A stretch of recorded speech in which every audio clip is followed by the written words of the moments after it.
All right, hello. So I'm Peter, and welcome to sound design episode number 2. I'm really on a roll with these videos. I really enjoy making them. So I went on and recorded the second episode where we made a Mick Gordon style ring modulated bass. It's one of my favorite sounds that I've ever made. I think it's really cool how this ended up, turning out. But I did not record my audio and my desktop audio and microphone audio. So it was basically just silence over, me doing shit. So today we will recreate this sound, but now you can actually hear it. If you're interested in how it turned out the first time, this is what I got. I kind of went in a different direction and tried to create like a mid-bass type thing from it, so something that you could use in maybe mid-tempo. But yeah, I'll show you the bass sound after. So it kind of has that hardcore doom vibe to it, which I really like. But if I turn off the effects here, this is the sound on its own. Which, to be honest, is quite close already. So, let us, exit out of this and, start over. So first I will make this bigger. Again, I like big synths. Quite literally. And for this one, you will need an analog OSC, which is going to be an analog oscillator. Sorry, why am I speaking so stupidly? And you want a sine wave. This is all you're going to need for this kind of sound. You can experiment with other kinds of oscillators, but I found just a simple analog sine wave to work with the best. Now, because this is a sub bass, you want a higher attack and higher release to remove some clicks, that could happen. I think that's a little... You definitely don't want to overdo it, because then you're gonna end up with, very, very weird sub, but you kind of need a higher attack and release to absolutely have no clicks in your sub bass. So that's really all we need. Actually, no. You want to set the phase offset to 90. Now, you might ask why, and I'm gonna need another synth to show that. So, we'll switch here, and I will show that to you in Vital. So, let's see. Say we have a sine wave here. So, if you know what phase is, it's basically the starting point of this wave. So this 180 is going to start at the middle, and if you set it to 0, it starts at here, and if you set it to 360, it starts here. So what we're doing by setting it to 90, which we know is that this peak, so the loudest point here is 90, because again 180 is the middle of it, and then half of that is the peak of the sine wave, and that's where we start our sine wave. So that way it will have just a tiny bit, more impact to it. I'm not exactly sure if this is normal, ? I'm not exactly sure if this is how, if this actually makes any sense at all. But I've kind of heard it from, I think, Senmold, was it? And today I just looked at faceplant, and I was like, yep, this right here. This is what I'm gonna do to add some more to the sound. So this is all you need: a sub oscillator, high attack, high release, and from there you want a noise. And the setup on this is an absolute pain. So if I don't get it right, don't blame me. So you want this random noise here. This would be like digital square noise, and this is smooth noise. If you are interested, and those are just names that I gave them. Don't take them for anything. Now, let's get the modulation going. So you want to set this to the level of this negatively.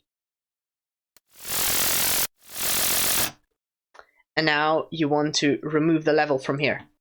Or no, sorry, not there, here. So now we've only got the sub playing, but modulated. So now you want to route, how do you modulate modulations?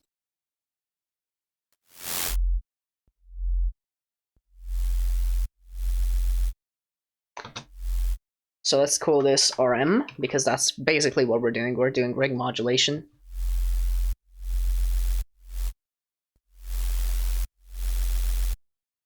I probably had it set around 30%.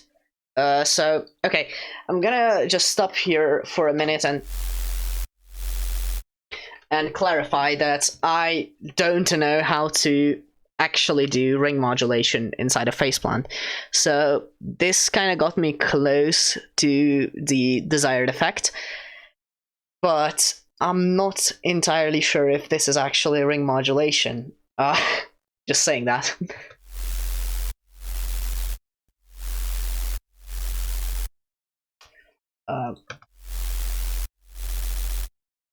I think stable works a little better. Sorry, random works a little better.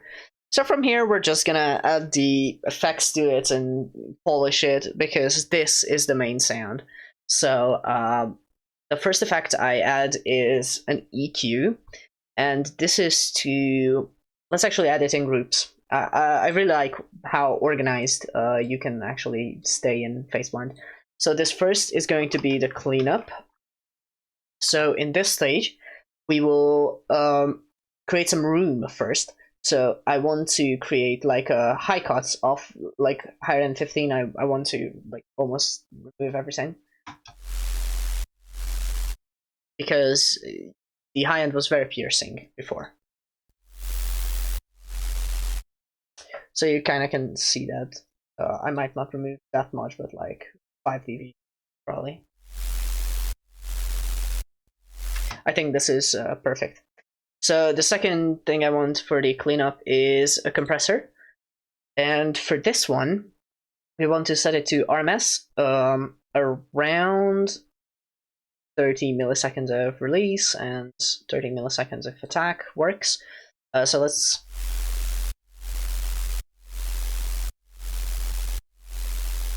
compress it. And we don't want any makeup. So this is the cleanup. Now we can close that and we don't have to deal with it. Wow. Okay, we can also try playing with the level on here, and that can also get us some pretty...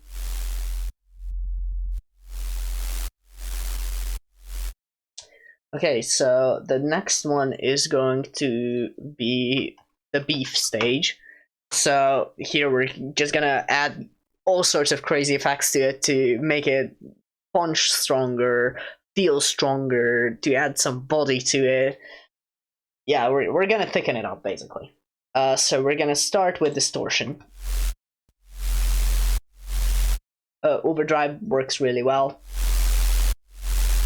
I found that it worked better with no dynamics, so like dynamics on. Okay, the second thing I really like on this kind of sound is obviously Bit Crusher. As I said, I was kind of experimenting with like res type basses, and that's kind of how I got into like this. Okay, let's try the Mick Gordon RM bass then.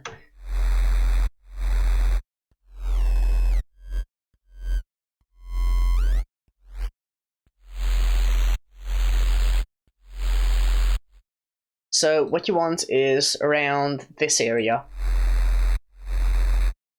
You don't want full mix because it's going to sound way too crazy. I think that sounds really good. So let's add maybe another bit crusher, maybe to that 11K I had.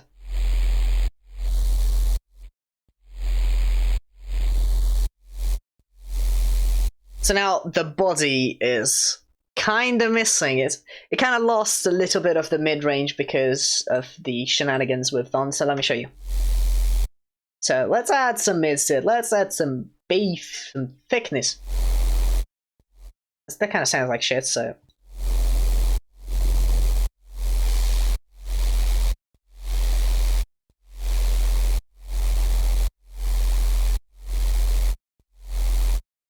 I'm not sure. Actually, it's kind of fine. So one way you can flatten the frequency curve is to kind of do this. Just more distortion.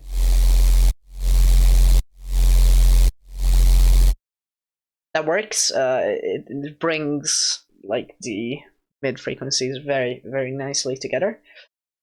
So from here, well, first I think we need to reduce the sub a bit because it's getting out of control. So I would reduce around, and also those really high highs, I want to give them a little boost. So maybe another 2.5 dB. Okay, so this is the beef section. Now with beefing it up, let's add some modulators. Because right now it's pretty static, so let's add some movement to it without, you know, causing like stereo artifacts and all that kind of stuff, because as you can hear, this is a completely mono sound, as a bass should be. So what I found really cool is that there's a ring modulation unit here, and if you set the frequency to the minimum and bias all the way up, that creates a really cool effect. Obviously, you don't want all of it, so you want, again, another like 30%.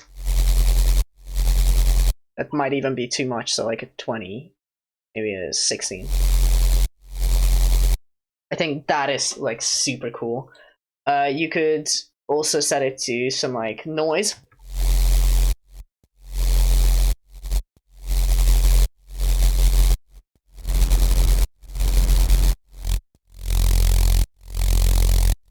Holy shit, that sounds amazing. Okay, I'm leaving. I'm going off script now. Holy shit, that sounds amazing. Not chorus. What the fuck? No. Okay, we're changing the section's name to Resify.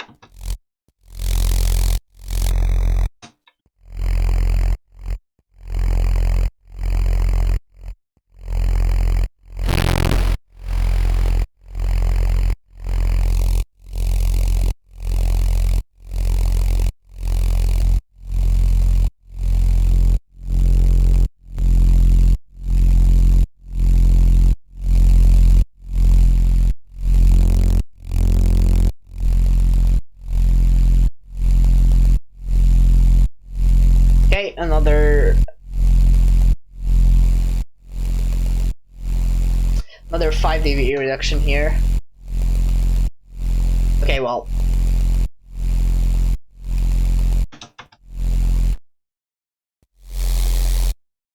So yeah, let's actually add that movement group again. That was kind of just a tangent I needed. Yeah, it was called mod, which made sense. So what I did in the original sound and what I think works better here is to have, again, a ring mod around 20% full bias, 0 frequency. And after that, I had, I think, a ladder filter. No, there was no filter. I think there was one more effect, but yeah, the ring mod was the main one. Oh yeah, disperser, of course. So the note we're playing is F, so I think I'm gonna just set this to F.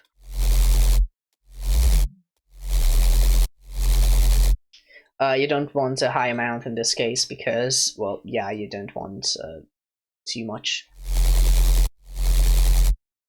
But I think that is really, really, really cool. Can we rail? Okay, let's do this the big brain way. So let's turn that off. Let's turn this up. This is at 70. So boom, and 70. Okay, this mix is all the way up. So we're gonna just modulate it all the way up. And then here we're gonna go minus 5 dB because we're like adding so much. So we want this to be minus 5. Okay. And let's call this resify. So now we've kind of got it all figured out, and maybe if we, yeah, let's create like a mod off. So let's do the reverse of that. So like we turn off these effects. So just turn that off, and turn this off. Okay. So if we close everything, this is the sound.